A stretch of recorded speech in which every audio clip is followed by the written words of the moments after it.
El pasado 28 de mayo, el gobierno de la Ciudad de México anunció la construcción del trolebús elevado que correrá a través de un segundo piso por el Eje 8 Sur, de Constitución de 1917 a Santa Marta, Acatitla, en Iztapalapa, con una inversión de 4,000 millones de pesos.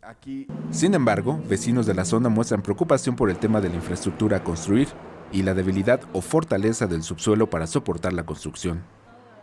Lo único preocupante aquí en Iztapalapa, pues son las grietas, el subsuelo, ¿no? Entonces, no sé realmente cómo lo vayan a hacer, porque decían que de concreto o de metal, ¿no? Bueno, tengo yo entendido eso. Entonces, realmente, más bien sería ver la cuestión del subsuelo.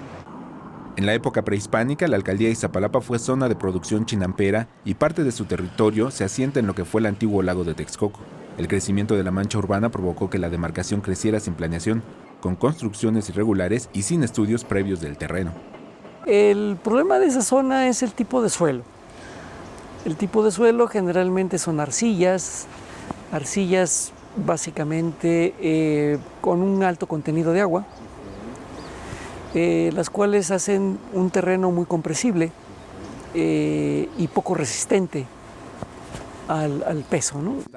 Luego del sismo del 19 de septiembre de 2017 se detectaron fallas en el suelo y subsuelo en la demarcación y su límite con el Estado de México, lo que ha puesto en riesgo la vida de 4,000 personas que habitan la zona, según un estudio de la Universidad Autónoma de la Ciudad de México y respaldado por la UNAM.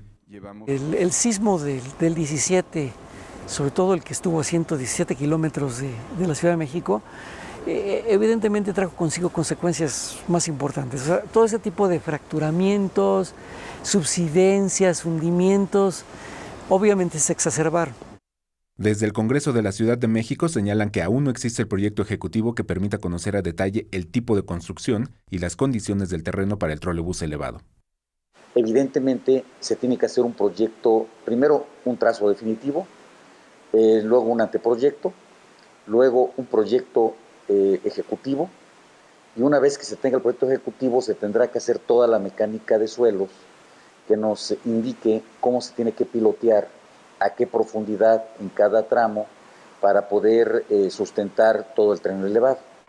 Aun cuando los legisladores acusan falta de información, no se oponen al proyecto, ya que ven en él una oportunidad de mejorar la movilidad en el oriente de la ciudad. El 5 de agosto, en la Gaceta Oficial de la Ciudad de México, se dio a conocer que mediante adjudicación directa, el estudio y anteproyectos del trolebús elevado estarán a cargo de la empresa Colinas de Buen S.A.D.C.B., previo al desarrollo del proyecto ejecutivo. Me preocuparía que el estudio del entorno y del contexto que tenemos para empezar un proyecto de esa envergadura tenga toda la información adecuada. ¿Qué información nos debe de interesar? Problemas tan importantes como el ritmo de explotación del agua de los mantos acuíferos. De acuerdo con el gobierno capitalino, el tramo programado de Constitución de 1917 a Santa Marta, Acatitla, estará listo a finales de 2020 en una primera etapa, ya que se considera ampliar el corredor de Constitución de 1917 a Mixcoac. En la Cámara, Javier Cordero y Javier Martínez. Para 21 Noticias, Alberto Álvarez Santana y Enrique Muñiz.